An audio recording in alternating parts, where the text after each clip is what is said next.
My journey is like a roller coaster. I was searching for something which no one was doing. So eventually I started repairing watches slightly, little by little. 15-20 years went away.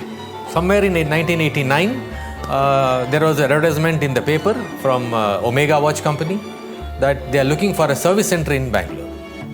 And I read that. So I didn't know what is Omega. Neither I had seen Omega watch. Neither I had that money to buy an Omega watch.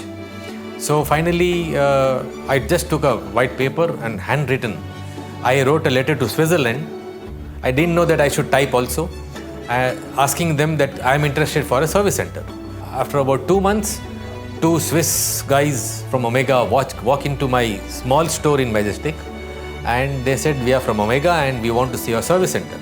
So I just took him on the first floor where my technician was working with a small table, a wooden table, doors and windows open, no AC, a small table lamp, and he was repairing it. And he said, is this your service center? I said, this is my service center. So they gave a big smile. They said, I think you don't know what is Omega. I said, I don't know what is Omega.